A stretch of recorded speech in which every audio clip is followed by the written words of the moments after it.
ನಾವೆಲ್ಲ ಈ ಒಂದು ಕಾರ್ಯಕ್ರಮವನ್ನ ಇಷ್ಟು ಅಚ್ಚುಕಟ್ಟಾಗಿ ನಾವು ನಡೆಸ್ತಾ ಇದ್ದೀವಿ ಅಂತಂದ್ರೆ ತಮ್ಮೆಲ್ಲರ ಉಪಸ್ಥಿತಿಯಲ್ಲಿ ಅಂತಂದ್ರೆ ಇದಕ್ಕೆ ಒಂದು ಅದ್ಭುತ ಶಕ್ತಿ ನಮ್ಮ ಬೆನ್ನು ಹಿಂದಿದೆ. ಆ ಶಕ್ತಿ ನಿಜವಾಗಲೂ ನಮ್ಮನ್ನೆಲ್ಲ ಉತ್ಸಾಹಗೊಳಿಸಿ ನಮ್ಮನ್ನೆಲ್ಲ ಪ್ರೇರೇಪಣೆ ಮಾಡಿ ಈ ಒಂದು ಕಾರ್ಯಕ್ರಮ ಅಚ್ಚುಕಟ್ಟಾಗಿ ನಡೆಯಲಿಕ್ಕೆ ಕಾರಣೀಭೂತರು ಕೂಡ ಆಗಿದ್ದಾರೆ. ಸೊ ಹಾಗಾಗಿ ನಾವು ಇವತ್ತು ಆ ಸಂದರ್ಭದಲ್ಲಿ ಈ ಒಂದು ಕಾರ್ಯಕ್ರಮಕ್ಕೆ ಅವರನ್ನು ನಾವು ಈಗ ಪ್ರಾಸ್ತಾವಿಕ ನುಡಿಯ ಮುಖಾಂತರ ನಾವು ಅವರು ಮಾತನಾಡಬೇಕೆಂದು ಅವರಲ್ಲಿ ನಾವು ಕೇಳ್ಕೊಳ್ತಾ ಇದ್ದೇವೆ. ಶ್ರೀ ಸಿದ್ದು ಪೂಜೇರಿ ಇವರು ಈ ಕಾರ್ಯಕ್ರಮದ ಕುರಿತು ಪ್ರಾಸ್ತಾವಿಕವಾಗಿ ಮಾತನಾಡಿ ಶೋಭೆ ತರಲು ನಾನು ಅವರಲ್ಲಿ ವಿನಂತಿಯನ್ನು ಮಾಡಿಕೊಳ್ಳುತ್ತೇನೆ. ಓಂ ಶ್ರೀ ಗುರುಭ್ಯೋ ನಮಃ. ಅಜ್ಞಾನ ತಿಮಿರಾನಂದಶ್ಯ ಜ್ಞಾನಾನಂಜನ ಶಲಾಕಾಯ ಚಕ್ಷು ನಿರ್ಮಿಲಿತಂ ಏನ್ ತಸ್ಮೈ ಶ್ರೀ ಗುರುವೇ ನಮಃ. ಅಂದರೆ ಅಜ್ಞಾನದ ಕತ್ತಲಿನಿಂದ ಕುರುಡಾಗಿದ್ದ ಕಣ್ಣನ್ನು ಜ್ಞಾನವೆಂಬ ದೀಪದಿಂದ ತರಿಸಿದ ಗುರುವಿಗೆ ಪ್ರಣಾಮಗಳನ್ನು ಸಲ್ಲಿಸುತ್ತಾ ಇಂದಿನ ಕಾರ್ಯಕ್ರಮದ ಪ್ರಾಸ್ತಾವಿಕಗಳನ್ನು ನುಡಿಯುತ್ತೇನೆ. ಪ್ರಾಸ್ತಾವಿಕ ಅಂದರೆ ಇವತ್ತು ನಾವು ಒಂದು ಕಾರ್ಯಕ್ರಮ ನಡೆಸ್ತಾ ಇದ್ದೀವಿ. ಇದರ ಒಂದಿಷ್ಟು ಪ್ರಸ್ತಾಪ. ಇವತ್ತು ನಮ್ಮದು ಗುರುವಂದನ ಹಾಗೂ ಸ್ನೇಹ ಸಮ್ಮೇಳನ.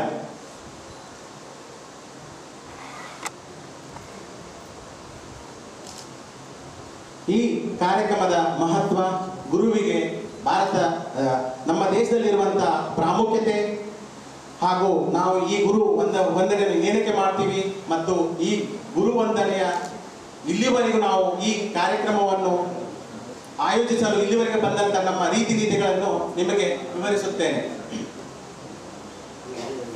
ಇವತ್ತಿನ ಕಾರ್ಯಕ್ರಮದ ಉದ್ಘಾಟಕರಾಗಿ ಆಗಮಿಸಿದ ಡಾಕ್ಟರ್ ಗುರುದೇವಿ ಒಳೆಪ್ಪನವರು ಮೇಡಮ್ ಅವರೇ ಮತ್ತು ಈ ಕಾರ್ಯಕ್ರಮದ ಅಧ್ಯಕ್ಷ ವಹಿಸಿರುವಂತಹ ನಮ್ಮ GA ಕಾಲೇಜಿನ ಹಾಲಿ ಪ್ರಾಂಶುಪಾಲರಾದ ಶ್ರೀ RS ಪಾಟೀಲ್ ಸರ್ ಅವರೇ ಹಾಗೂ ಈ ಕಾರ್ಯಕ್ರಮದ ಕೇಂದ್ರ ಬಿಂದುವಾಗಿರುವ ನನ್ನ ಗುರುವೃಂದದ ಶ್ರೀ TB ಕೋಳಿ ಸರ್ ಅವರೇ, ಹಳ್ಳಿಕೇರಿ ಸರ್ ಅವರೇ, ಶಿವನಾಯಕರ್ ಸರ್ ಅವರೇ, ಕೋದಂಡವರ್ ಸರ್ ಅವರೇ ಹಾಗೂ SS ಬಿಂಜವಾಡಿ ಮೇಡಮ್ ಅವರೇ, ಗಜಪತಿ ಸರ್ ಅವರೇ ಹಾಗೂ ನಮ್ಮ ಕಾಲೇಜಿನ ಇವನಾದಂಥ ಪಾಟೀಲ್ ಸರ್, ನಿಮ್ಮ ಎಲ್ಲರ ಗುರುವಂದಕ್ಕೆ ನನ್ನ ಪ್ರಣಾಮಗಳನ್ನು ಸಲ್ಲಿಸುತ್ತಾ, ಗುರು ಅಂದರೆ ಗು ಅಂದರೆ ಅಜ್ಞಾನದ ಕತ್ತಲು, ರು ಅಂದರೆ ಹೋಗಲಾಡಿಸುವವನು, ಅಂದರೆ ಅಜ್ಞಾನದ ಕತ್ತಲನ್ನು ಹೋಗಲಾಡಿಸಿ ಬೆಳಕಿನ ಕಡೆಗೆ ನಡೆಸುವವನೇ ಗುರು.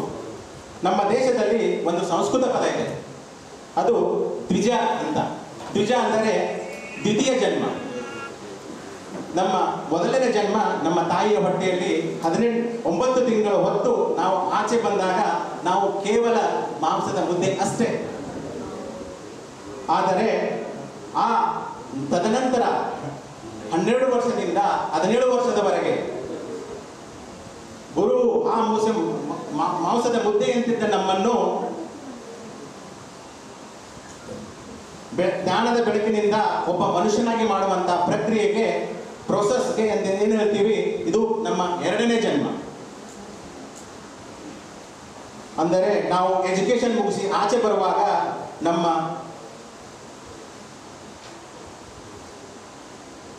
ಮೇಲೆ ನಮಗೆ ಸಂಸ್ಕಾರ,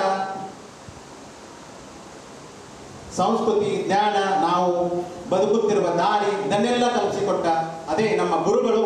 ಹಾಗಾಗಿ ನಮ್ಮ ದೇಶದಲ್ಲಿ ಮಾತೃ ದೇವೋಭವ, ಪಿತೃ ದೇವೋಭವ, ಗುರು ದೇವೋಭವ ಅಂತ ಹೇಳ್ತೀವಿ. ಅದೇ ತರ ಗುರುಗಳನ್ನು ಅತ್ಯುನ್ನತ ಸ್ಥಾನದಲ್ಲಿಟ್ಟು ಪೂಜೆ ಸಲ್ಲಿಸ್ತೀವಿ.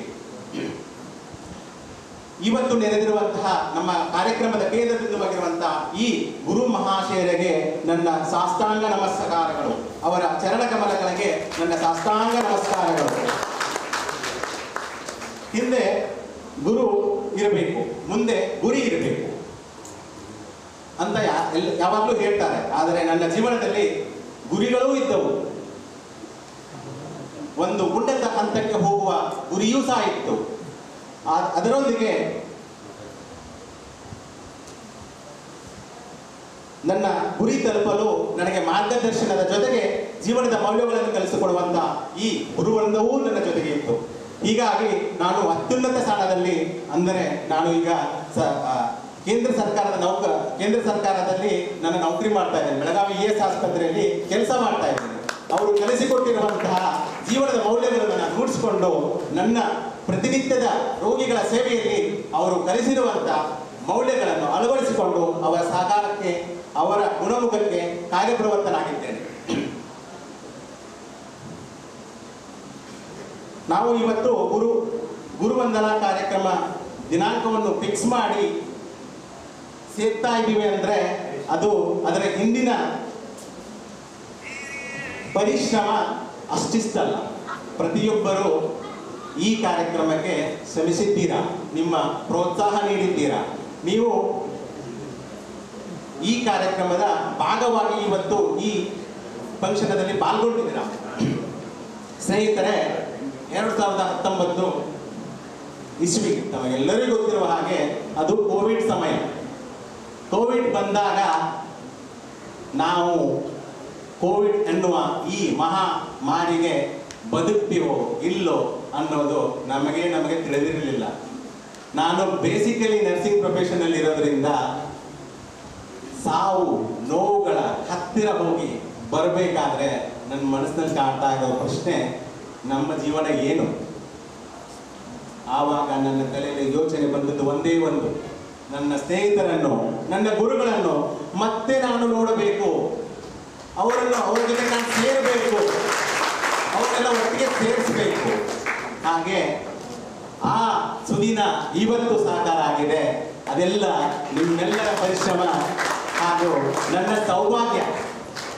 ನೀವೆಲ್ಲರೂ ನನಗೆ ಪ್ರೋತ್ಸಾಹ ನೀಡಿ ಈ ಕಾರ್ಯಕ್ರಮ ಇಷ್ಟು ಯಶಸ್ವಿಯಾಗಲು ಸಹಕರಿಸಿದ್ದೀರಾ.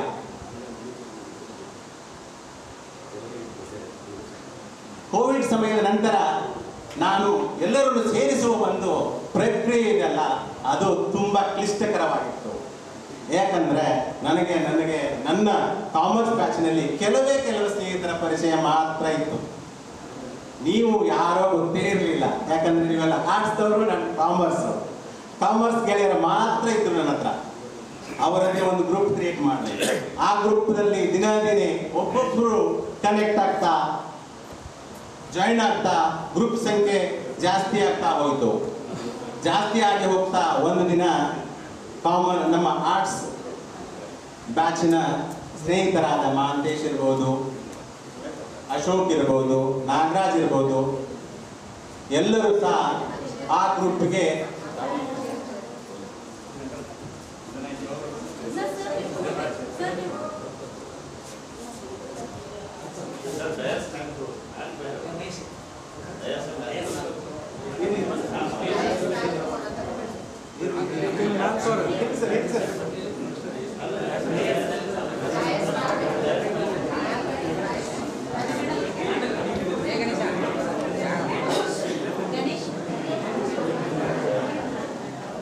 ಆ ಗ್ರೂಪ್ನಲ್ಲಿ ಕೇವಲ ಕೆಲವು ಸ್ನೇಹಿತರು ಮಾತ್ರ, ಕಾಮರ್ಸ್ ಗೆಳೆಯರು ಮಾತ್ರ ಇದ್ರು.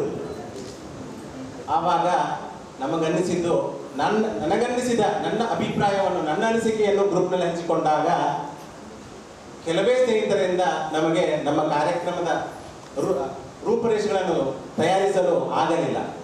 ಅದು ದಿನೇ ವರ್ಷ ಕಳೆದಂತೆ ನಮ್ಮ ಆರ್ಟ್ಸ್ ಬ್ಯಾಚ್ನ ಕೆಲವು ಸ್ನೇಹಿತರು ಆ ಗ್ರೂಪ್ಗೆ ಜಾಯಿನ್ ಆದರು. ಯಾರಂದ್ರೆ ಮಹಾಂತೇಶ್ ಆಗಿರ್ಬೋದು, ಅಶೋಕ್ ಆಗಿರ್ಬೋದು, ನಾಗರಾಜ್ ಆಗಿರ್ಬೋದು, ಮೈತ್ರ ಆಗಿರ್ಬೋದು, ಇವರೆಲ್ಲರೂ ನಮ್ಮ ಕಾಮರ್ಸ್ ಗ್ರೂಪ್ಗೆ ಜಾಯಿನ್ ಆಗಿ ಎಲ್ಲರೂ ಸೇರಿ ಒಗ್ಗಟ್ಟಾಗಿ ಕಾಮರ್ಸ್ ಆರ್ಟ್ಸ್ ಭೇದ ಭಾವವಿಲ್ಲದೆ ಈ ಕಾರ್ಯಕ್ರಮವನ್ನು ಯಶಸ್ವಿಯಾಗಿಗೊಳಿಸೋಣ ಅಂತ ಹುರಿದುಂಬಿಸಿದರು. ಆವಾಗ ಶುರುವಾದದ್ದೇ ಈ ಕಾರ್ಯಕ್ರಮದ ರೂಪರೇಷೆಗಳು ಇವತ್ತು ತನ್ನ ಅಂತಿಮ ಸ್ಥಾನವನ್ನು, ಅಂದರೆ ಅತ್ಯುನ್ನತ ಸ್ಥಾನವನ್ನು ಪಡ್ಕೊಂಡಿದೆ. ಇವತ್ತು ಅದು ಸಾಕಾರವಾಗಿದೆ.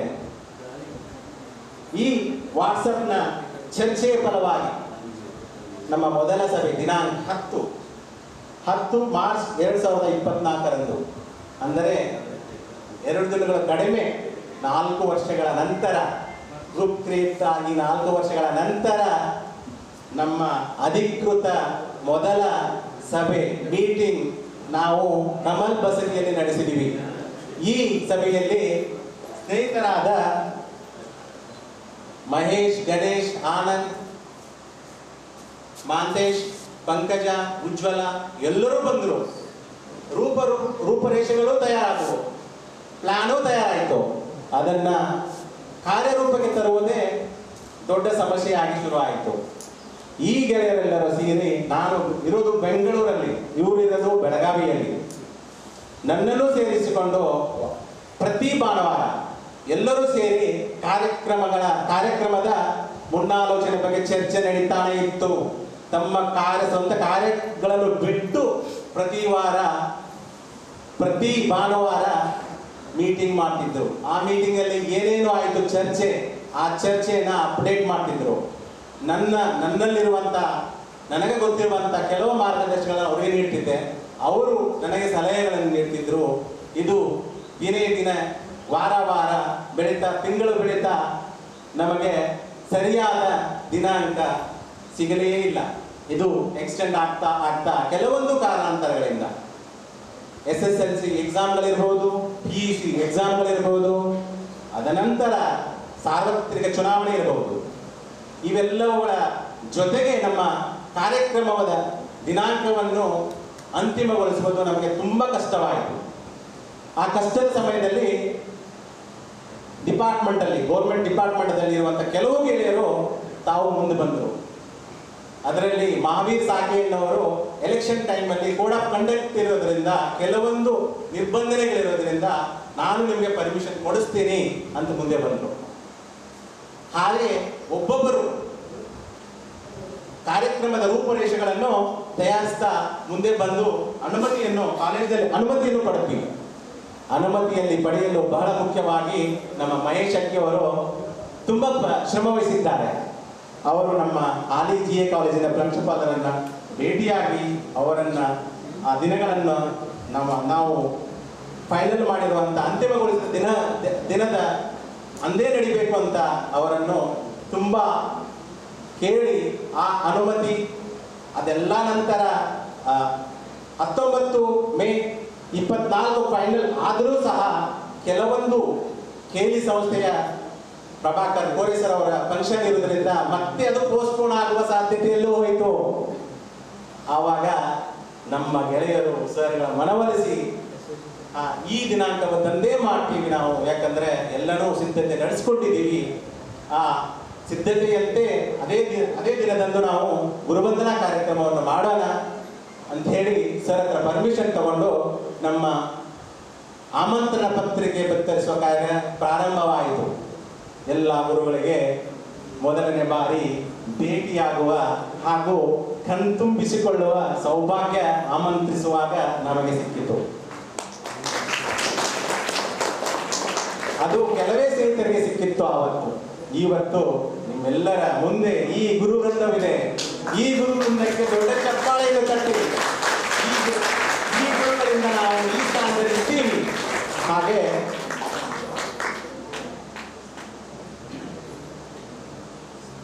ನಮ್ಮ ಆರ್ಗನೈಸಿಂಗ್ ಕಮಿಟಿಯ ಮೆಂಬರ್ಗಳು ತುಂಬಾ ಶ್ರಮ ವಹಿಸಿದ್ದಾರೆ. ಸ್ನೇಹಿತರೆ, ಪ್ರತ್ಯಕ್ಷವಾಗಿ ಪ್ರತಿಯೊಂದು ಹಂತದಲ್ಲೂ ನಮ್ಮ ಜೊತೆ ನಿಂತುಕೊಂಡು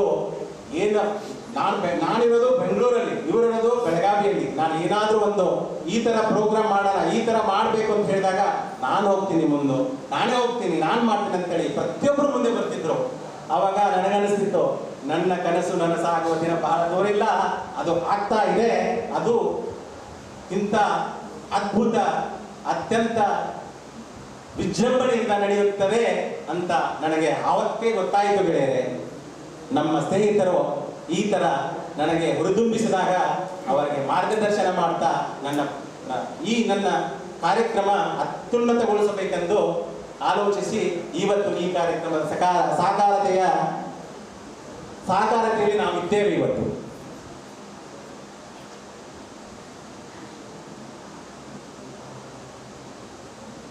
ಇದು ನಮ್ಮ ಕಾರ್ಯಕ್ರಮ ನಡೆದು ಬಂದಂತಹ ರೀತಿ, ನಾವು ಪಟ್ಟಂತಹ ಶ್ರಮ. ಇದರ ಜೊತೆಗೆ ನನಗೆ ಇನ್ನೂ ಒಂದು ಗ್ರೂಪ್ ಬಗ್ಗೆ ಹೇಳಬೇಕು. ನನ್ನ ವಾಟ್ಸಪ್ನಲ್ಲಿ ಕೇವಲ ಕೆಲವೇ ಗೆಳೆಯರಿದ್ದು ಅದು ಇವಾಗ 130 ತಲುಪಿದಾಗ ವಾಟ್ಸಪ್ ಗ್ರೂಪಿನ ಗೆಳೆಯರು ಪರೋಕ್ಷವಾಗಿ ತಮ್ಮ ಸಲಹೆ ಸೂಚನೆಗಳನ್ನು ನೀಡಿದರು. ಕಾರ್ಯಕ್ರಮದ ರೂಪುರೇಷೆಗಳಲ್ಲಿ ತಮ್ಮದೂ ಕೂಡ ತಮ್ಮ ಕಾರ್ಯವನ್ನು ಸಹ ಬೆರೆದರು. ಅವರು ನಮಗೆ ಸಲಹೆ ಸೂಚನೆಗಳ ಜೊತೆಗೆ ಈ ಕಾರ್ಯಕ್ರಮದ ವಿಜೃಂಭಣೆ ಜೊತೆಗೆ ನಡೆಸೋಣ ಅಂತ ಹುರಿದುಂಬಿಸುತ್ತಾ ಈ ಕಾರ್ಯಕ್ರಮದ ಬೆನ್ನೆಲುಬಾಗಿ ನಿಂತರು.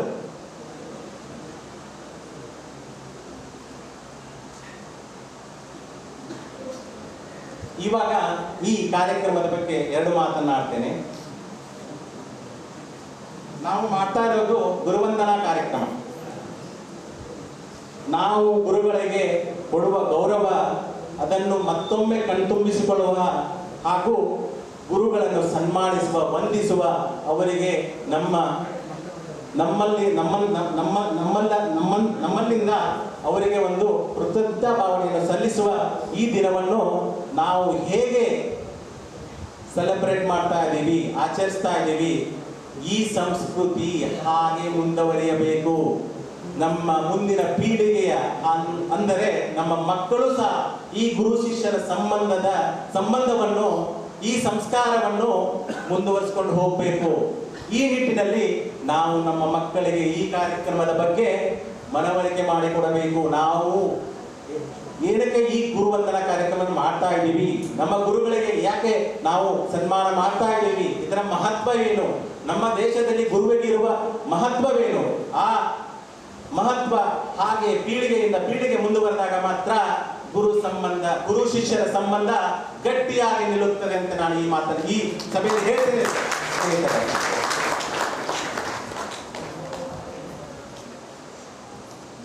ಇನ್ನೊಂದು ನನ್ನ ಅನಿಸಿಕೆ ಒಂದು ಹೇಳ್ತೀನಿ, ತುಂಬಾ ಸಮಯ ತಗೊಳ್ಳೋದಿಲ್ಲ, ಕೇವಲ 2 ನಿಮಿಷ ಮುಗಿಸ್ಬಿಡ್ತೇನೆ ದಯವಿಟ್ಟು. ನನ್ನ ವೈಯಕ್ತಿಕ ವಿಚಾರ ನಿಮ್ಮೆಲ್ಲರಿಗೆ ಹೇಳ್ಕೋಬೇಕು ಅನಿಸ್ತಾ ಇದೆ, ಹೇಳ್ಕೊಳ್ತೀನಿ. ನಾನು ಈ ಕಾಲೇಜಿಗೆ ಅಡ್ಮಿಷನ್ ಬಂದಾಗ ಅಡ್ಮಿಷನ್ ಫುಲ್ಲಾಗೋಗಿತ್ತು. ಉಣ್ಕಲ್ ಸರ್ ವೈಸ್ ಪ್ರಿನ್ಸಿಪಲ್ ಆಗಿತ್ತು. ಅವ್ರ ಹತ್ರ ಬಂದಾಗ ಕಳಾಖಂಡಿತವಾಗಿ ನನ್ನ ಅಡ್ಮಿಷನ್ ಅನ್ನು ನಿರಾಕರಿಸಿದ್ರು ಅವರು. ಸರ್, ನಾನು ನಿನಗೆ ಅಡ್ಮಿಷನ್ ಕೊಡೋದಿಲ್ಲ. ನಾನು ಹಾಗೂ ನನ್ನ ಸಹೋದರ ಇಬ್ಬರು ಸಹ ಅಡ್ಮಿಷನ್ ಬಂದಾಗ ಅಡ್ಮಿಷನ್ನೇ ಕೊಡೋದಿಲ್ಲ ಅಂತ ಕಳಾಖಂಡಿತವಾಗಿ ನಿರಾಕರಿಸಿದ್ರು. ಕೊನೆಗೆ ಅವರ ಮನವೊಲಿಸಿ ನಾವು ಅಡ್ಮಿಷನ್ ತಗೊಂಡಾಗ ಸರ್ ಒಂದು ಮಾತು ಹೇಳಿದರು ನನಗೆ, ನಿನಗೆ ಈ ಕಾಲೇಜಲ್ಲಿ ಅಡ್ಮಿಷನ್ ಕೊಡ್ತೀನಿ, ಆದರೆ ನೀನೇನಾದರೂ ಸಾಧಿಸಿ ತೋರಿಸ್ಬೇಕು ನನಗೆ ಅಂತ. ಆವತ್ತೇ ಅವರ ಮಾತುಗಳನ್ನು ನಾನು ನನ್ನ ಮನಸಾರೆ ತೆಗೆದುಕೊಂಡು ಈ ಕಾಲೇಜಿಗೆ ಆದರ್ಶ ವಿದ್ಯಾರ್ಥಿಯಾಗಿ 2000 ಇಸ್ವಿಯಲ್ಲಿ ಹೊರಟೊಮ್ಮಿದೆ ಸ್ನೇಹಿತರೆ. ಹಾಗೂ PUC ಸೆಕೆಂಡರಲ್ಲಿ ಕಾಮರ್ಸ್ ಬ್ಯಾಚ್ನಲ್ಲಿ ಪ್ರಥಮ ರ್ಯಾಂಕ್ ಅನ್ನು ಪಡೆದೆ. ಅವರನ್ನು ಈ ಸಂದರ್ಭದಲ್ಲಿ ಈ ಗುರುವಂದನಾ ಕಾರ್ಯಕ್ರಮದಲ್ಲಿ ಅವರನ್ನು ತುಂಬಾ ಮಿಸ್ ಮಾಡ್ಕೊಳ್ತಾ ಇದ್ದೀನಿ ಅಂತ ಅನಿಸ್ತಾ ಇದೆ ನನಗೆ.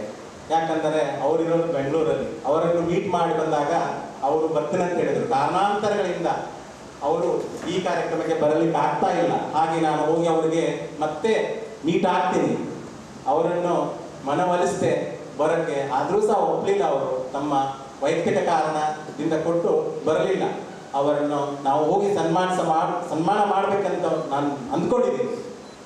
ಹಾಗೆ ಕೊನೆಯದಾಗಿ ಒಂದೇ ಒಂದು ಮಾತಲ್ಲಿ ನಾನು ಮಾತು ಮುಗಿಸ್ತೇನೆ. ತಾಯಿ ನಮ್ಮನ್ನು ಪ್ರಪಂಚಕ್ಕೆ ಪರಿಚಯಿಸಿದರೆ ಗುರು ನಮಗೆ ಪ್ರಪಂಚನೇ ಪರಿಚಯ ಮಾಡ್ತಾರೆ. ಅಂತ ಗುರುವಿಗೆ ಇವತ್ತು ಗುರುವಂದನೆಯನ್ನು ಸಲ್ಲಿಸುತ್ತಾ ನನಗೆ ಈ ಕಾರ್ಯಕ್ರಮದಲ್ಲಿ ಪ್ರಾಸ್ತಾವಿಕ ನುಡಿಗಳಲ್ಲಿ ಮಾತಾಡಲು ಅವಕಾಶ ಕೊಟ್ಟಂತ ನಿಮ್ಮೆಲ್ಲರಿಗೂ ಧನ್ಯವಾದಗಳು. ಗುರುವಂದನೆಗೆ ಸಾಷ್ಟಾಂಗ ನಮಸ್ಕಾರ. ಸಿದ್ದು ಪೂಜಾರಿ ಅವರಿಗೆ ನಮ್ಮೆಲ್ಲರ ಪರವಾಗಿ ತುಂಬು ಹೃದಯದ ಧನ್ಯವಾದಗಳು. ಈಗ ಮುಂದಿನ ಕಾರ್ಯಕ್ರಮ ಸಭೆಯ ಪ್ರಗತಿ ಗೌರವದ ಕೀರ್ತಿ. ಮಾತಿನ ಸರತಿ ನೀವೇ ನಮ್ಮ ಮುಖ್ಯ ಅತಿಥಿಯ ಸ್ಥಾನ ಆಗಿಸಿದಂತ ಡಾಕ್ಟರ್ ಗುರುದೇವ್ ಹೊಳತ್ನವರ್ ಉಪನ್ಯಾಸಕರು, ಲಿಂಗರಾಜ್ ಮಹಾವಿದ್ಯಾಲಯ ಬೆಳಗಾವಿ. ಇವರು ಕಾರ್ಯಕ್ರಮವನ್ನು ಮತ್ತು ನಮ್ಮನ್ನು ಉದ್ದೇಶಿಸಿ 2 ನಿಮಿಷ ಆಡ್ಬೇಕಂತ ಕೇಳ್ಕೊಳ್ತೀವಿ. ಒಳನೆರೆದು ಇರುವುದಂತೆ, ಅಳತೆಗಳ ಒಡದಂತೆ, ಭಾವಗಳ ಪಡದಂತೆ ಆ ವಿಶೇಷಕ್ಕೆ ಮಣಿಯೋ ಮಂಕುತಿಮ್ಮ. ಪ್ರತಿಷ್ಠಿತ KLE ಸಂಸ್ಥೆಯ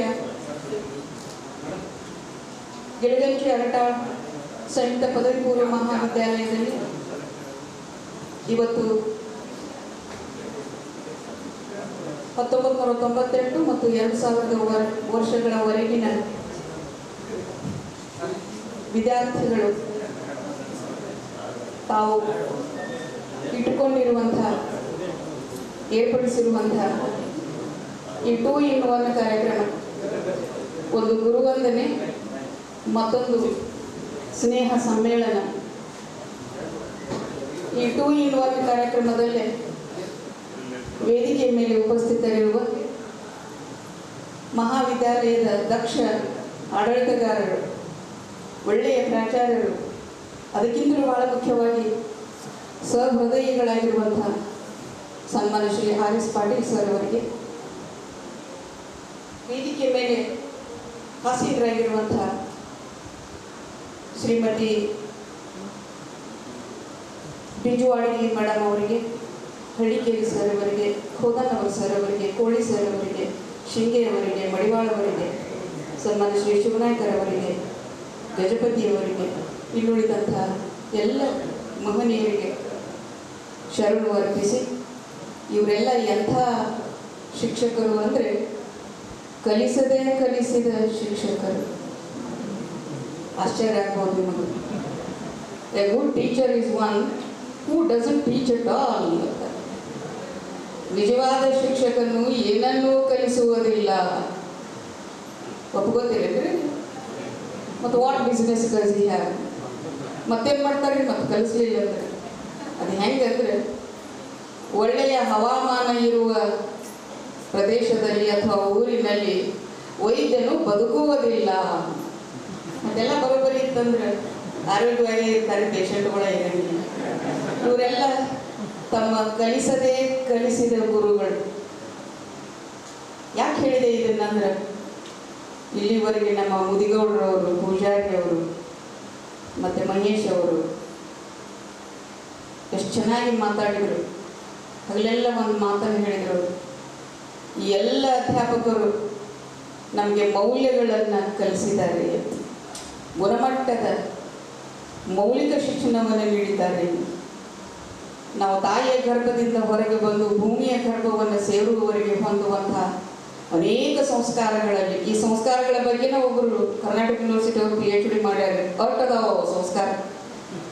ಈ ಎಲ್ಲ ನೂರಾರು ಸಂಸ್ಕಾರಗಳಲ್ಲಿ ನಾಮಕರಣ ಒಂದು ಸಂಸ್ಕಾರ, ಶ್ರೀಮಂತನ ಮಾಡೋದು ಒಂದು ಸಂಸ್ಕಾರ, ಮದುವೆ ಒಂದು ಸಂಸ್ಕಾರ, ಹೀಗೆ ಕೊನೆಯದೂ ಒಂದು ಸಂಸ್ಕಾರ. ಅದು ಯಾವ ಸಂಸ್ಕಾರ ನಿಮ್ಗೆ ಗೊತ್ತದ? ಈ ಎಲ್ಲ ಸಂಸ್ಕಾರಗಳಲ್ಲಿ ಬಹಳ ಮುಖ್ಯವಾಗಿರುವಂತಹ ಸಂಸ್ಕಾರ ಅಂದರೆ ಶಿಕ್ಷಣ ಸಂಸ್ಕಾರ ಅಂತ ಹೇಳ್ತಾರೆ. ಅಂತ ಶ್ರೇಷ್ಠ ಶಿಕ್ಷಣ ಸಂಸ್ಕಾರವನ್ನು ನೀಡಿರುವಂಥವ್ರು. ಕಾರಣ ಇಷ್ಟೇ, ಎಜುಕೇಶನ್ ಮೌಲ್ಡ್ಸ್ ಎ ಮ್ಯಾನ್ ಅಂತ ಹೇಳ್ತಾರೆ ರಾಧಾಕೃಷ್ಣನವರು, ಬಹಳ ದೊಡ್ಡ ಶಿಕ್ಷಣ ತಜ್ಞರು. ಅದು ನಮ್ಮ ವ್ಯಕ್ತಿತ್ವವನ್ನು ಮಾರ್ಪಡಿಸುತ್ತದೆ, ರೂಪಿಸುತ್ತದೆ. ನಮ್ಮೊಳಗೆ ಅಂತರಂಗದಲ್ಲೇ ಬಹಿರಂಗದಲ್ಲಿ ಬಹಳ ಮಹತ್ವದ, ಅತ್ಯಂತ ಮಹತ್ವದ ಒಂದು ಬದಲಾವಣೆಯನ್ನು ತರ್ತದೆ. ಎಜುಕೇಶನ್ ಇಸ್ ಸೆಕೆಂಡ್ ಬರ್ತ್ ಅನ್ನುವಂಥ ಮಾತನ್ನು ಕೂಡ ಒಬ್ಬರು ಹೇಳಿದರು. ಮರುಜನ್ಮವನ್ನು ನೀಡುತ್ತದೆ, ಮರು ಹುಟ್ಟನ್ನು. ಮೊದಲು ಹುಟ್ಟಿದ್ದೇವೆ, ಮತ್ತ್ಯಾಕೆ ಇನ್ನೊಮ್ಮೆ ಇಲ್ಲ. ಶಿಕ್ಷಣ ನಮ್ಮನ್ನು ಸಂಪೂರ್ಣ ಬದಲಾಯಿಸ್ತದೆ. ನೋಡ್ರಿ, ಈಗ ಯಾರೋ ಒಬ್ಬರು ಬಾಗಿಲಿಗೆ ಉದ್ದಕ್ಕೆ ಕಾಲು ಬಿಟ್ಕೊಂಡು ಕೂತಿರ್ತಾರೆ, ಒಳಗೆ ಬರ್ಬೇಕಾಗಿರ್ತದೆ. ಒಬ್ರಂತಾರೆ ವಾತಿಗಿದೆ, ಕಾಲು ತಗೊಂಡು. ಮತ್ತೊಬ್ಬರು ಬರ್ತಾರೆ, ಏನ್ರಿ ಹಿಂಗೆ ಬಾಗಿಲಿಗೆ ಆಡಿ ಕಾಲು ಇಟ್ಕೊಂಡು ಕೂತ್ರೆ, ಅಲ್ಲ ದಾಟಬೇಕಾಗಿತ್ತು, ಕಾಲು ತಗೋರಿ ನಮ್ಗೆ ಅಂತಾರೆ. 1998 2000 ಇಸ್ವಿಯಲ್ಲಿ ಈ ಮಹಾವಿದ್ಯಾಲಯದಲ್ಲಿ ಅಧ್ಯಯನ ಮಾಡಿದಂಥ ನಿಮ್ಮೊಳಗೆ ಒಬ್ಬರು ಬರ್ತಾರೆ. ಅವ್ರು ಹೇಳ್ತಾರೆ, ಮೇಡಮ್ ನಾ ಸ್ವಲ್ಪ ದಾಟಬೇಕಾಗಿದ್ರಿ, ಅದಕ್ಕೆ 3 ಮಂದಿ ಒಂದರೆ ಅದ ಹೇಳೋದು ಒಂದ. ಈ 3 ಮಂದಿಗೆ ನಿಜವಾದ ಶಿಕ್ಷಣ ಯಾರಿಗೆ ಮುಟ್ಟೇದು ಅಂದ್ರೆ ಅವ್ರಿಗೆ ಮುಟ್ಟೇದು. ನಮ್ಮ ಮಾತು ಹೇಳ್ತಾರೆ, two important aspects of our being are dress and address. Dress ಏನು ಹಾಕೋತೇವಲ್ರಿ ನಾವು ಎಷ್ಟು ಸ್ವಚ್ಛ ಅದೇವಿ, ಶಿಸ್ತು ಅದೇವಿ. ನಮ್ಮ ಪೂಜಾರಿ ಅವ್ರ ಕೋಟ್ ಎಲ್ಲ ಹಾಕೊಂಡು ಬಂದಾರೆ ನೋಡ್ರಿ, ನಾವೆಲ್ಲ ರೇಷ್ಮೆ ಸೀರೆ ಉಟ್ಕೊಂಡು ಎಷ್ಟು ಸುಂದರ, ಎಂಥ A thing of beauty, Joy for ever ಅಂತ ಹೇಳ್ತಾನೆ ನಮ್ಮ ಕಿಡ್ಸ್ ಕವಿ. ಸುಂದರವಾದದನ್ನು ನೋಡಿದ್ರೆ ನಿಶ್ಚಿತವಾಗಿ ಸಂತೋಷ ಆಗ್ತದೆ. ಡ್ರೆಸ್ ಏನಿದೆಯಲ್ಲ ನಮ್ಮ ಬಹಿರಂಗದ ಹೊರಗಿನ ಪರಿಚಯ ಮಾಡಿಕೊಡ್ತದೆ. ನನ್ನ ಡ್ರೆಸ್ ನೋಡಿದ ಕೂಡಲೇ ನಾನು ಎಷ್ಟು ಸ್ವಚ್ಛ ಅದೇನಿ, ಎಷ್ಟು ಶಿಸ್ತದೇನಿ, ಐರನ್ ಬಟ್ಟೆ ಎಲ್ಲ ಹಾಕೊಂಡಿದ್ರೆ ಸೆನ್ಸ್ ಆಫ್ ಕಲರ್ ಏನು ನಂದು, ಸೆನ್ಸ್ ಆಫ್ ಟೇಸ್ಟ್ ಏನು, ಎಂಥ ಅಭಿರುಚಿ ನಂದು, ಇದೆಲ್ಲ ನಾನೆಷ್ಟು ಶ್ರೇಷ್ಠ ನಾಗರಿಕರು ಅನ್ನೋದನ್ನು ತೋರಿಸ್ಕೊಡ್ತದೆ. ನಾಗರಿಕರು ಯಾರಿಗಂತೇಳಿ ಅಂದರೆ ಯಾರು ವಿಜ್ಞಾನ ತಂತ್ರಜ್ಞಾನದ ಸಂಪೂರ್ಣ ಉಪಯೋಗವನ್ನು ಪಡೆದಿದ್ದಾರೆ. ನಾವು ಆದಿಮಾನವರ ಹಾಗೆ ಎಲೆ ತೊಗಟಿ ಸುತ್ತಕೊಂಡಿಲ್ಲ. ಈಗೆಲ್ಲ ಮಿಲ್ಗಳು ಬಂದಿವೆ, ಬಟ್ಟೆ ನೇಯುವುದನ್ನು ಕಲಿತಿದ್ದಾರೆ, ಅದನ್ನು ತೊಡ್ಕೊಂಡಿದ್ದೇವೆ. ಇದು ನಾಗರಿಕತೆ. ಅದಕ್ಕೆ ನಾವು ಎಷ್ಟು ನಾಗರಿಕರು, ಎಂಥ ನಾಗರಿಕರು ಅನ್ನೋದನ್ನು ನಮ್ಮ ಹೊರಗಿನ ವೇಷಭೂಷಣಗಳು ಹೇಳಿದರೆ, ಡ್ರೆಸ್ ಹೇಳಿದರೆ, dress for others, food for us ಅಂತಾರೆ. ಬೇರೆಯವ್ರ ಸಲುವಾಗಿ ನಾವು ಬಟ್ಟೆ ಹಾಕೋಬೇಕು. ಇದು ನಮ್ಮ ಹೊರ ವ್ಯಕ್ತಿತ್ವದ, ಬಹಿರಂಗದ ವ್ಯಕ್ತಿತ್ವದ ಪರಿಚಯವನ್ನು ಮಾಡಿದರೆ ಅಡ್ರೆಸ್ ಅಂತ ಒಂದದ. ಡ್ರೆಸ್ಸಿಂಗ್ ಹಿಂದೆ ಸೇರಿಸ್ಬಿಟ್ರೆ English address. What do you mean by address? Address has something to do with your inner self. ನಿಮಗೆಲ್ಲ ಗೊತ್ತದೆ, ಜಗತ್ ಪ್ರಸಿದ್ಧ ಅಡ್ರೆಸ್ ಗೊತ್ತದ ನಿಮಗೆ, globally known address. My dear brothers and sisters of America, ನಿಮ್ಗೆ ಗೊತ್ತದೆ ಎಂಥ ಅಡ್ರೆಸ್ ಅದು, ಎಂಥ ಸಂಬೋಧನೆ. ಅಡ್ರೆಸ್ ಅಂದರೆ ನಿಮ್ಮ ಮಾತು. ಅವ್ರಿಗಿಂತ ಮೊದಲು ಬಂದವರು ದೊಡ್ಡ ದೊಡ್ಡ ಮಂದಿ, ಬ್ಯೂರೋಕ್ರಾಟ್ಸ್ ಇದ್ರು, ಥಿಂಕರ್ಸ್ ಇದ್ರು, ಫಿಲೋಸಫರ್ಸ್ ಇದ್ರು, ಏನೇನೋ ಆರಿಸಿಕೊಂಡು ಅಲ್ಲಿರ್ತೇವೆ. ಹಾಗಾಗಿ ನಾವು ಇವತ್ತು ದೈಹಿಕವಾಗಿ ದೂರವಾಗಿದ್ದೇವೆ ಅನ್ನೋದು ಬಹಳ ಮುಖ್ಯ, ಅನಿವಾರ್ಯ. ದೈಹಿಕವಾಗಿ ದೂರ ಆಗೋದಷ್ಟೇ ಅಲ್ಲ, ಇವತ್ತು ನಮ್ಮ ಮನೆಯೊಳಗನ ಮಾನಸಿಕವಾಗಿಯೂ ಕೂಡ ನಾವು ದೂರವಾಗಿದ್ದೇವೆ. ಅಂದರೆ ಈ ಇಂಥ ಸಮ್ಮೇಳನ, ಹಿಂಗೆ ಕೂಡುವುದು, ಹಿಂಗೆ ಮಾತಾಡೋದು, ಇದು ಯಾಕೆ ಬೇಕು ಅನ್ನೋದರ ಹಿನ್ನೆಲೆಯಲ್ಲಿ ನಾನು ಇದನ್ನು ಹೇಳ್ತಾ ಇದ್ದೇನೆ. ದೈಹಿಕವಾಗಿ ಅಫ್ಕೋರ್ಸ್ ಒಂದು ಕಾರಣ ಇದೆ, ದೂರ ಆಗಿದೆ. ಮಾನಸಿಕವಾಗಿಯೂ ಕೂಡ ನಾವು ದೂರ ಆಗಿದ್ದೇವೆ. ನಮ್ಮನ್ನು ಹೀಗೆ ಮಾನಸಿಕವಾಗಿ ದೂರ ಮಾಡಿದ್ದು ಯಾವುದು? ತಮಗೆಲ್ಲ ಗಮನಕ್ಕೆ ಬಂದಿರುವಂಥದ್ದು ಈ ಮೊಬೈಲು, ಈ ಕಂಪ್ಯೂಟರ್, ಈ ಟಿವಿ ಎಲ್ಲ. ಪ್ರತಿಯೊಬ್ಬರ ಮನೆಯೊಳಗೂ, ಪ್ರತಿಯೊಬ್ಬರ ಕೈಯೊಳಗೂ ಒಂದು ಮೊಬೈಲ್, ಒಂದು ಮಾತಿಲ್ಲ, ಒಂದು ನಗು ಇಲ್ಲ, ಒಂದು ಚಂದ ನೋಡುವುದಿಲ್ಲ, ಕೇಳುವುದಿಲ್ಲ, ಹೇಳುವುದಿಲ್ಲ, ಎಲ್ಲ. ನಮ್ಮ ಮನೆಯೊಬ್ಬರು ಮನೆಗೆ ಹೋಗಿಲ್ರಿ, ಕೆಳಗಿನ ಅಂತಸ್ನ್ಯಾಗ ಅವ್ವ ಅಪ್ಪ ಇರ್ತಾರ, ಮ್ಯಾಲಿನ ಅಂತಸ್ನ್ಯಾಗ ಎರಡೆರಡು ರೂಮ್ ಮಾಡ್ಯಾರ ಅವ್ರಿಗೆ. ಈಗ ಊಟಕ್ಕೆ ಕರಿಬೇಕಾದ್ರೆ ಒಂದು ಮೆಸೇಜ್ ಕೊಡಬೇಕು, ಅವ್ರು ಬರ್ತೇವೂ ಇಲ್ಲ, ಅವ್ರು ಒಂದು ಮೆಸೇಜ್, ಒಂದ ಮನೆಯೊಳಗೆ. ಈ ಪರಿಸ್ಥಿತಿ ಮಾನಸಿಕವಾಗಿ ನಾವು ಬಹಳಷ್ಟು ದೂರ ಆಗಿವೆ. ಏನಿದ್ರು ಮೊಬೈಲ್ನಲ್ಲಿ. ನಮ್ಮ ಬ್ರದರ್ ಮಗ ಒಂದರ ನಿಮಗೆ ಹೇಳ್ತಿದ್ವಿ, ನಮ್ಮ ಮಕ್ಕಳು ಎಷ್ಟು ಇವತ್ತು ಅಂಟಿಕೊಂಡು ಬಿಟ್ಟಿದ್ದಾರೆ ಅಂದರೆ ಮಾನಸಿಕವಾಗಿ ನಾವು ಎಷ್ಟು ದೂರ ಆಗಿದ್ದೇವೆ ಅಂದರೆ, ಒಂದು 5ನೇ ಇದ್ದಾನೆ. ಇಲ್ಲಿ ಅನೇಕರು ತಾವೆಲ್ಲ ಶಿಕ್ಷಕರು ಇದ್ದೀರಿ. ಬಂದ ಸಂಜೆ ಮುಂದೆ ಬಂದು ವಾಶ್ರೂಮ್ಗೆ ಹೋಗಿ ಅದೆಲ್ಲ ಮುಗಿಸಿ ಟಿಫಿನ್ ತೊಗೊಂಡು ಮತ್ತೆ ನಾವು ಹೋಮ್ವರ್ಕ್ ಮಾಡಬೇಕಾಗಿದೆ. ಏನು ಹೋಮ್ವರ್ಕ್ ಕೊಟ್ಟಾರ? ಒಂದು 8 ಗಣಿತ ಬಿಡ್ಸಕ್ಕೆ ಕೊಟ್ಟಾರ, ಮ್ಯಾಥಮೆಟಿಕಲ್ ಸಮ್ಸ್ ಕೊಟ್ಟಾರ. ಹೌದಾ? ಹಾಳಾಗಾರದು ಕಂಪ್ಯೂಟರ್ ಮುಂದೆ ಕೂತ್ರಿ, ಮೊಬೈಲ್ ತೊಗೊಂಡು ಅದು ಗಣಿತ ಬಿಡಿಸಿದ 2 ಮಿನಿಟ್, 2 ಮಿನಿಟ್. 8 ಮಂದಿ ದೋಸ್ತರದ ಒಬ್ಬೊಬ್ಬರು ಒಂದೊಂದು ಹಂಚ್ಕೊಂಡಿದ್ದೀವಿ. ಇದನ್ನ ಹೇಳ್ಬೇಡ್ರಿ ದಯವಿಟ್ಟು ವಿದ್ಯಾರ್ಥಿಗಳು. ಏನು ಮಾಡಿದ್ವಿ ನಾವು? ಒಂದು ಬಿಡಿಸ್ಕೊಂಡು 1ನೇದು ನೀವು, 2ನೇದು ನೀವು, ಈಗೆಲ್ಲ ನೀವು ಹಂಚ್ಕೊಂಡಿರಲಿಲ್ಲ ಕೆಲಸ. ಒಬ್ಬೊಬ್ಬರಿಗೆಲ್ಲ ಹಂಚ್ಕೊಟ್ಟಿದ್ದೆ. ನನ್ನ ಪಾಲಿನ ನಾನು ಏನಿತ್ತಲ್ಲ, ಎಷ್ಟನೇ ನಂಬರ್ ಮಾಡೋದು ಅದನ್ನು ಮಾಡಿದ್ನಿ. ನಾವು ಅವ್ರಿಗೆ ಮೇಲ್ ಮಾಡಿದ್ನಿ, ಅವ್ರು 7 ಮಂದಿ ನನಗೆ ಮೇಲ್ ಮಾಡ್ಯಾರ. That is homework. ಪರಿಸ್ಥಿತಿ ಇಲ್ಲಿಗೆ ಬಂದದ. ನಾನು ಗುರುಗಳ ಬಗ್ಗೆ ನಿಮ್ಗೆ ಹೇಳ್ತಾ ಇದ್ದೆ, ಹಿಂದೆ ಎಂತಹ ಭಯಾನಕ ವಿದ್ಯಾರ್ಥಿಗಳೆಲ್ಲ ಇದ್ದಾರೆ. ಅವ್ರ ಗುರುಗಳು ಸುಮ್ಮನೆ ಹ್ಯಾಬಿಟ್ ಅಂತಾರೆ. ಯಾಕೆ ಮಜಾ ಓರ್ಡದ ಅಂದ್ರೆ ಇಂಗ್ಲೀಷ್ನಾಗಿದ್ರಿ, ಎಚ್ ತೆಗೆದು ಬಿಟ್ರೆ ಬಿಟ್ ಉಳಿತದ. ತೆಗೀರಿ ಪೂಜಾರಿ ಅವರ, ಬಿಟ್ ಸ್ವಲ್ಪ. ಬಿ ತೆಗೀರಿ, ಇಟ್ ಅಂದ್ರೆ ಅಂಟ್ಕೊಂಡಿರಿ, ಅದು ಚಟ್ಟದ ತನಕ ಏನು ಅಂತಾರಲ್ಲ ಅಲ್ಲಿ ತನಕ ಮುಂದುವರಿತದೆ. ಒಳ್ಳೆ ಹವ್ಯಾಸಗಳನ್ನು ಇಟ್ಕೋಬೇಕು, ಒಳ್ಳೆ ಚಟಗಳು ಅಂಟಿಕೊಂಡಿರ್ಬೇಕು ಅಂತೆಲ್ಲ ಗುರುಗಳು ಹೇಳಿದ್ರು. ಹೇಳಿ ಅದರಲ್ಲಿ ಒಂದು ಉಗುರು ಕಡಿ ಚಟ ಇರ್ತದೆ ಮಕ್ಕಳಿಗೆ. ಒಂದು ಮಾತನ್ನ ನಾವು ನೆನಪಿನಲ್ಲಿ ಇಡುವುದು, ಯಾವ ಮಾತು ಬಹಳ ಇದೆ, ನಾನು ಹೃದಯಪೂರ್ವಕವಾಗಿ ಹೇಳ್ತಾ ಇದ್ದೇನೆ, ಯಾವ ಮಾತು. ಯಾಕಂದ್ರೆ ಇವತ್ತು ಚಲೋ ಮನ್ನೊಬ್ಬರು ನನ್ನ ಭೇಟಿ ಆದವ್ರು ಹೇಳ್ತಿದ್ರು, ಮೇಡಮ್ ಈ ಜಗತ್ತಿನೊಳಗೆ ಎಲ್ಲ ಸಿಗ್ತದ್ರಿ, ಎರಡು ಸಿಗೋದು ಭಾಳ ಕಷ್ಟ ಐತಿ. ಏನ್ರಿ ಸರ್? ಒಂದು ಸರ್ಕಾರಿ ನೌಕರಿ, ಎಲ್ಲರಿಗೂ ಸರ್ಕಾರಿ ನೌಕರಿ ಬೇಕು. ಸರ್ಕಾರಿ ಸ್ಕೂಲಿಗೆ ಹೋಗೋದು ಬೇಡ, ಸರ್ಕಾರಿ ಆಸ್ಪತ್ರೆ ಬೇಡ, ಸರ್ಕಾರಿ ಬಸ್ನಾಗ ಬೇಡ, ಅವೆಲ್ಲ ಏನು ಬೇಡ, ಸರ್ಕಾರಿ ನೌಕರಿ ಮಾತ್ರ ಬೇಕು. ಭಾಳ ಕಷ್ಟ ರೀ ಅವೆಲ್ಲ, ಏನೇನೆಲ್ಲ ರೂಲ್ಸ್ ಅದಾವ. ಇನ್ನೊಂದೇನ್ರಿ, ಇನ್ನೊಂದು ಸಿಗೋದು ಇದಕ್ಕಿಂತ ಕಠಿಣ ರೀ. ಯಾವ್ದು?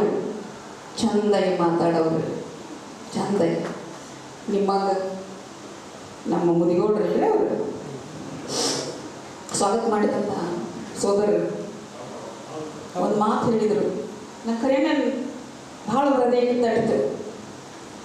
ಈ ಎಲ್ಲ ಅಧ್ಯಾಪಕರು ನಮಗೆ 2 ಶತಮಾನಗಳವರೆಗೆ ಆಗುವಷ್ಟು ಪ್ರೀತಿಯನ್ನು ಕೊಟ್ಟಿದ್ದಾರೆ. ಇದು ಈ ಸ್ನೇಹ ಸಮ್ಮೇಳನದ ಘೋಷವಾಕ್ಯ ಅಂತ ನಾನು ತಿಳ್ಕೊಂಡಿದ್ದೆ. ಇದು ಇದು ಈ ಕಾರ್ಯಕ್ರಮದ್ದು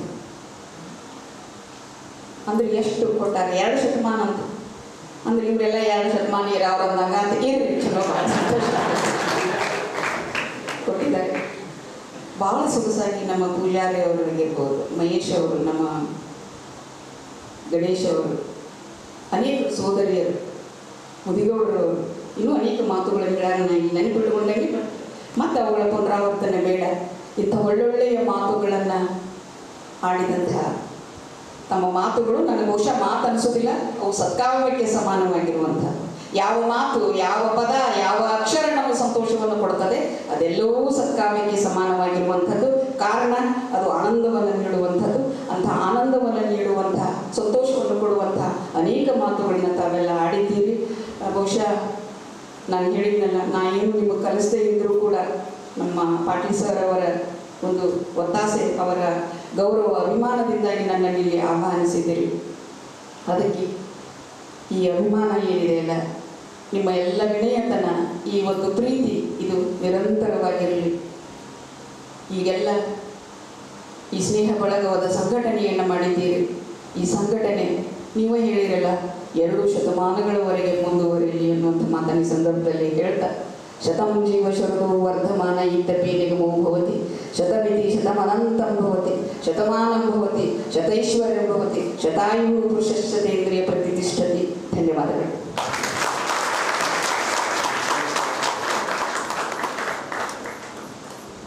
ಹಣ, ಆಸ್ತಿ